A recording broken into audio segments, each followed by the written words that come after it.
Hello दोस्तों, नमस्कार, सादर प्रणाम। कैसे हैं आप लोग? आशा करते हैं कि आप लोग अच्छे होंगे। और दोस्तों, आज हम बहुत सुंदर, बहुत प्यारा सा हवन गीत सुनाने वाले हैं। आप लोग सुनिएगा और कमेंट बॉक्स में बताइएगा कैसा लगा। ऋषि मुनि वेद बतावे, हमनी राजा दशरथ करावे। ऋषि मुनि वेद बतावे, हवनी राजा दशरथ करावे। हवनी के धुनी सुनी रामा जी आए, हमनी के धुनी सुनी रामा जी आए। सीता जी चौक पुरावे, हमनी राजा दशरथ करावे। सीता जी चौक पुरावे, हमनी राजा दशरथ करावे। ऋषि मुनि वेद बतावे, हमनी राजा दशरथ करावे।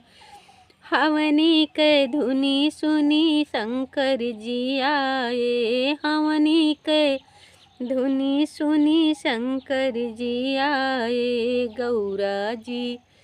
गौरा जी चौक पुरावे, हमनी राजा दशरथ करावे। गौरा जी चौक पुरावे, हमनी राजा दशरथ करावे।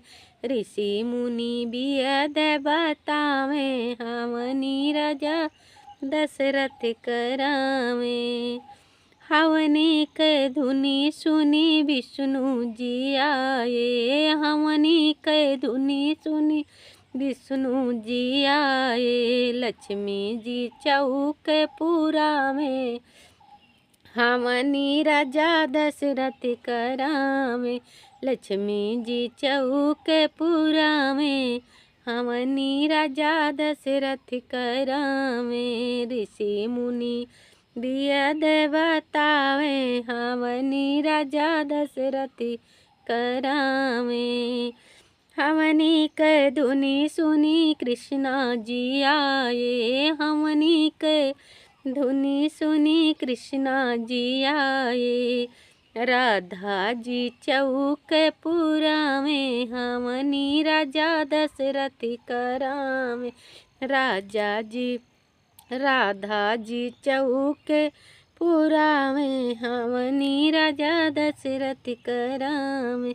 ऋषि मुनि वेद बतावे, हमनी राजा दशरथ करावे।